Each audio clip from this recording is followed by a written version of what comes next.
Hello प्यारे बच्चों, आज हम कक्षा 8 क्लास 8 भाषा भारती हिंदी विशिष्ट के पाठ 13 लेसन 13 ना यह समझो कि हिंदुस्तान की तलवार सोई है नामक कविता को पढ़ेंगे और समझेंगे। आइए सीखें। स्वाभिमान, शौर्य, वीरता, दृढ़ संकल्प, देश प्रेम की भावना का विकास, इतिहास से प्रेरणा लेने का संदेश, विदेशी शब्दों के स्थान पर हिंदी शब्दों की जानकारी, रस परिचय, छंद में तुकांत अतुकांत की जानकारी। पाठ परिचय। भारत ने विश्व को शांति और अहिंसा का संदेश दिया है। विश्व मतलब संसार को। उसने अपने स्वाभिमान पर आंच नहीं आने दी है। देश की रक्षा के लिए वीर सपूतों ने अपने प्राणों को भी न्यौछावर कर दिया है। माने देश के लिए अपने प्राणों को भी समर्पित कर दिया है, त्याग दिया है। यहाँ के वीरों के शौर्य से आक्रमणकारी भी घबराते थे। अब हम पाठ का सारांश पढ़ेंगे, समझेंगे। पाठ का सारांश है, भारत ने विश्व को शांति और अहिंसा का संदेश दिया। उसने अपने स्वाभिमान पर आंच नहीं आने दी है। देश की रक्षा के लिए अपने प्राणों को भी न्यौछावर कर दिया है। यहाँ के वीरों का शौर्य सुनकर सिकंदर और बाबर जैसे बहादुर भी कांप जाते थे, माने डर जाते थे। शत्रुओं की सेना बिखर जाती थी। इसी धरती पर विक्रम, जिनके नाम से विक्रम संवत है, शिवाजी और राणा जैसे, महाराणा प्रताप, राणा उदय सिंह, महाराणा सांगा, है ना, जैसे वीर योद्धा हुए। हमने सारी दुनिया को शांति और अहिंसा का उपदेश दिया है। इसका मतलब यह नहीं है कि हम नारी का अपमान सह लेंगे और चरणाघात सहकर चुप बैठेंगे। हमारा देश शांति प्रिय है। हमने कभी किसी अन्य देश पर आक्रमण नहीं किया, ना ही हमें अन्य किसी की धन दौलत प्रिय है। लेकिन यदि किसी ने हमारी धरती की ओर लालच की निगाहों से देखा तो हम प्रलय की आग में उसे जलाकर राख कर देंगे। तो हम कविता को शुरू करते हैं। पहला है, न यह समझो कि हिंदुस्तान की तलवार सोई है, जिसे सुनकर दहलती थी कभी छाती सिकंदर की, जिसे सुनकर की कर से छूटती थी तेग बाबर की, जिसे सुन शत्रु की फौजें बिखरती थी, सिहरती थी विसर्जन का शरण ले डूबती नावें उभरती थी हुई नीली की, जिसकी चोट से आकाश की छाती। न यह समझो कि अब रण बांकुरी हुंकार सोई है, हुंकार सोई है। तो हुंकार का अर्थ होता है गर्जना, बहुत तेज से बोलना। बांकुरी का अर्थ होता है टेढ़ी। सिहरती का थी का अर्थ है रोमांचित होती। दहलती का अर्थ है घबराती। और विसर्जन का अर्थ है छोड़ देना। तेग का अर्थ है तलवार। कर का अर्थ है हाथ।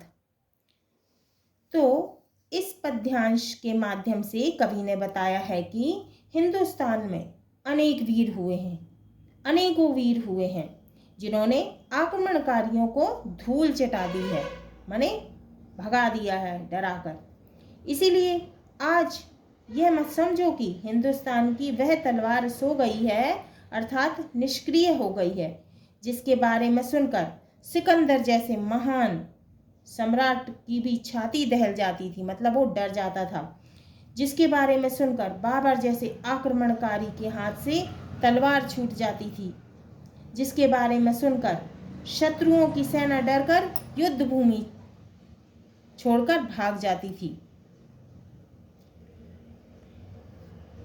यहाँ के वीर योद्धाओं ने अनेकों डूबती नौकाओं को उबारा है। इस तलवार की चोट से ही आकाश का रंग कैसा हो गया है, नीला हो गया है। इसीलिए यह मत समझो कि अब यहाँ के योद्धाओं में रणभूमि में हुंकार भरने का जोश नहीं रह गया। ना ही यह समझो कि वीरों की वह तलवार अब निष्क्रिय हो गई है। तो इसमें विशेष क्या है, इसमें वीर रस का उपयोग किया है। वीर रस का स्थायी भाव क्या है, उत्साह, है ना। तो यह इसमें क्या है, उत्साह है, इस कविता में उत्साह है। अब ये दूसरा है, न यह समझो कि हिंदुस्तान की तलवार सोई है, कि जिसके अंश से पैदा हुए थे हर्ष और विक्रम, कि जिसके गीत गाता आ रहा संवत्सरों का क्रम, संवत्सरों क्या, वर्षों, कि जिसके नाम पर तलवार खींची थी शिवाजी ने, किया संग्राम अंतिम श्वास तक राणा प्रतापी ने, किया था नाम पर जिसके कभी चित्तौड़ ने जौहर, न यह समझो कि धरती में लहू की धार सोई है। तो अंतिम श्वास का मतलब है आखिरी सांस तक। राणा प्रतापी कौन, महाराणा प्रताप। जौहर क्या होता है, जौहर है आत्मसम्मान की रक्षा हेतु स्त्रियों द्वारा किया गया सामूहिक आत्मदाह, राजपूतों की एक परंपरा। माने अपने आत्मसम्मान की, स्वयं के सम्मान की रक्षा के लिए स्त्रियों द्वारा क्या किया गया था, सामूहिक रूप से आत्मदाह, माने ग्रुप बनाकर उन्होंने जो है वे आग में कूद गई थी, है ना। तो वो होता है जौहर। तो कवि कहते हैं कि भारत देश में हर्ष और विक्रम जैसे महान वीर हुए हैं, जिनके नाम से संवत्सर चल रहे हैं। विक्रम संवत विक्रमादित्य जी के नाम पर शुरू हुआ। यही छत्रपति शिवाजी जैसे वीर ने अपनी तलवार द्वारा शत्रुओं के छक्के छुड़ाए। महाराणा प्रताप जैसे वीर योद्धा जिन्होंने चित्तौड़गढ़ में अंतिम सांस तक दुश्मनों से युद्ध किया और कभी जो है चित्तौड़ में जौहर हुआ, है ना, और जिन्होंने चित्तौड़गढ़ में अंतिम सांस तक, किसने, महाराणा प्रताप ने अंतिम सांस तक युद्ध किया और उन्हें धूल चटाई। इसलिए यह मत समझो कि ऐसे वीरों के देश में लोगों की रक्त वाहिका में रक्त की धार सो गई है, माने खून की धार सो गई है। यह अभी भी जागृत है। हमारे यहाँ अभी भी अनेकों वीर हैं। अतः यह मत समझना कि हिंदुस्तान की तलवार सो गई है। इसमें विशेष क्या है, यहाँ कवि ने भारत के प्राचीन गौरवशाली इतिहास व यहाँ के वीर योद्धा के वीरत्व को दर्शाया है। तीसरा है, न यह समझो कि हिंदुस्तान की तलवार सोई है, दिया है शांति का संदेश ही हमने सदा जग को, अहिंसा का दिया उपदेश भी हमने सदा जग को। न इसका अर्थ हम पुरुषत्व का बलिदान कर देंगे, न इसका अर्थ हम नारित्व का अपमान कर लेंगे। रहे इंसान चुप कैसे कि चरणाघात सहकर जब उमड़ उठती धरा पर धूल जो लाचार सोई है। धरा का अर्थ है धरती, धरा का मतलब है धरती, नारित्व का मतलब है नारी जाति, चरणाघात का अर्थ है पैरों की चोट, उपदेश का अर्थ है ज्ञान, जग का अर्थ है संसार। तो कवि कहते हैं कि हमारे देश ने सदैव ही सारे संसार को शांति का संदेश दिया है, सारे विश्व में शांति बनाए रखने की कोशिश की है। इसके साथ साथ सारे विश्व में अहिंसा का ज्ञान भी हम ही ने फैलाया है। इस शांति प्रिय व अहिंसावाद का अर्थ यह नहीं है कि नारी जाति पर अत्याचार को हम सह लेंगे। कोई इंसान अत्याचार को सहकर कैसे चुप रह सकता है।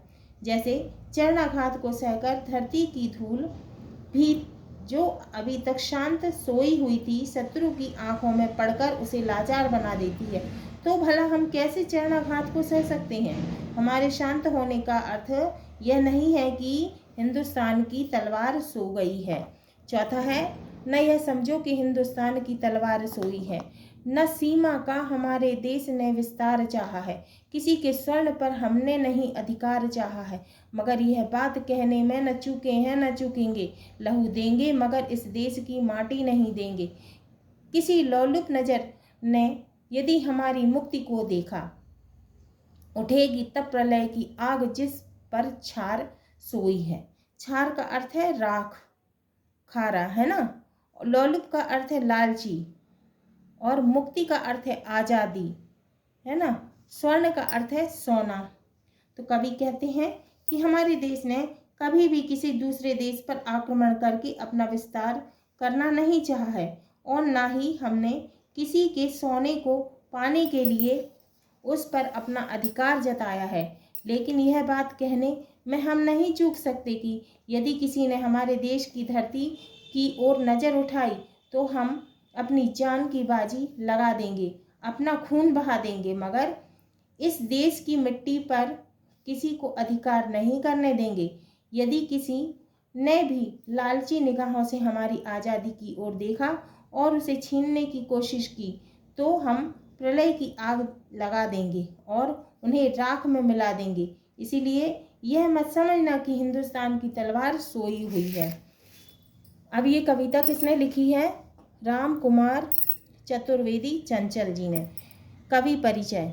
राम कुमार चतुर्वेदी चंचल वर्तमान काल के गीतकारों में राम कुमार चतुर्वेदी का गरिमापूर्ण स्थान है। चंचल जी ने यहाँ वीर रस माने इसका स्थायी भाव क्या है? उत्साह।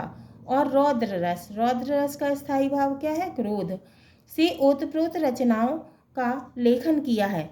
वहीं श्रृंगार रस के लेखन में अपना महत्वपूर्ण स्थान बनाया है। आपकी कर्मस्थली ग्वालियर रही है। शब्दार्थ। दहलती का अर्थ है घबराती, विसर्जन का अर्थ है छोड़ देना, संवत्सर का अर्थ है वर्ष, कर का अर्थ है हाथ, लहू का अर्थ है रक्त या खून, नारित्व का अर्थ है नारी का, लोलुप का अर्थ है लालची, तेग का अर्थ है तलवार, सिंहर्ती का अर्थ है रोमांचित, रण का अर्थ है युद्ध, मुक्ति का अर्थ है आज़ादी, हुंकार का अर्थ है गर्जना, पुरुषत्व का अर्थ है पुरुषार्थ, चरणाघात का अर्थ है पैर की ठोकर, छार का अर्थ है राख, रणबांकुरी का अर्थ है टेढ़ी। हाँ तो प्यारे बच्चों, ये हमारा पाठ 13 न यह समझो कि हिंदुस्तान की तलवार सोई है नामक कविता पूर्ण हुई। अगले वीडियो में हम इसके प्रश्नों के उत्तर को हल करेंगे।